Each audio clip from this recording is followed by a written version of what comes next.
कमरे की खिड़की से नज़ारा शहर का नहीं, एक राज का था। रवि को ये कमरा मिले अभी सिर्फ 3 दिन हुए थे। तीसरी मंजिल, पुरानी हवेली, और ठीक सामने एक खुली खिड़की जिसके पर्दे अक्सर आधे खुले रहते थे। सामने वाला कमरा हमेशा थोड़ा रोशन रहता, लेकिन उस रोशनी में जो परछाइयाँ हिलती वो किसी फिल्म से कम नहीं लगती। पहली रात को ही रवि ने देखा था, लाल रंग की साड़ी में लिपटी एक औरत बड़ी आहिस्ता से आईने के सामने खड़ी थी। उसकी पीठ रवि की तरफ थी, बाल खुले हुए कमर से नीचे तक लहराते। वो कुछ बुदबुदा रही थी और फिर उसने साड़ी का पल्लू कंधे से नीचे सरकाया।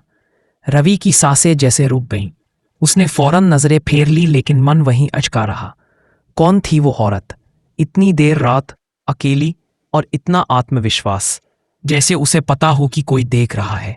अगली रात, वही समय, वही खिड़की। रवि का मन कहा मत देख, लेकिन आंखें कहती रहीं बस एक बार और फिर उस रात कुछ नया हुआ। वो औरत इस बार सामने आई।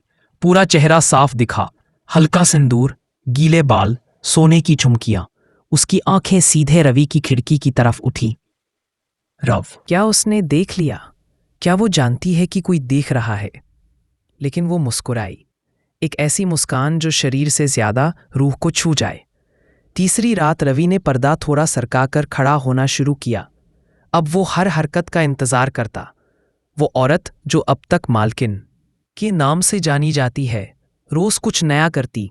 कभी नाइट गाउन में झूले पर बैठी सिगरेट पीती, कभी शीशे के सामने खुद से बात करती, कभी घंटों तक किसी पुरानी धुन पर बाल सुलझाती। और आज उसने ब्लाउज की गांठ खोली, धीरे से, जैसे किसी रस्म को निभा रही हो। उसके बदन पर हल्की पीली रोशनी पड़ रही थी, बस उतनी कि सब कुछ छिपे भी और दिखे भी। रवि की सांसें तेज थीं, दिल धड़क रहा था। फिर उसने कुछ ऐसा किया जिसकी रवि ने कल्पना भी नहीं की थी। उसने धीरे से सामने का पर्दा पूरा खोल दिया और उसकी आंखें सीधे रवि से टकराई। वो मुस्कुराई। तुम देख रहे हो ना? उसकी आंखें पूछ रही थी। रवि पीछे हट गया, लेकिन देर हो चुकी थी। उस एक तल में कुछ टूट गया था, या शायद जुड़ गया था। उसने अपने कमरे की बत्ती बुझाई, लेकिन खिड़की से नजरें हटाई नहीं।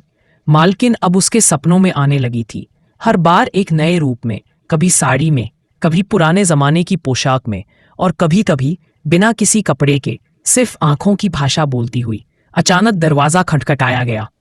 टप टप टप टप। रवि ने चौंक कर देखा। रात के 1:30 बज रहे थे। दरवाजा धीरे से खुला। मालकिन सामने खड़ी थी, लाल साटन की साड़ी में, हाथ में पानी का ग्लास और एक मंद मुस्कान। पानी देना था।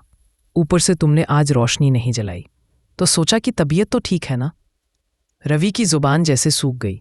उसकी आंखें जमीन पर थीं, लेकिन मन अब भी खिड़की पर।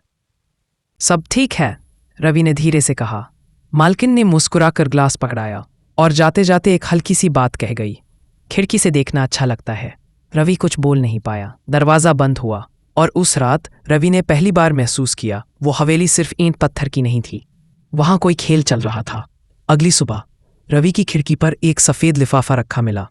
उसमें सिर्फ एक लाइन लिखी थी, देखते रहो लेकिन छूना मत।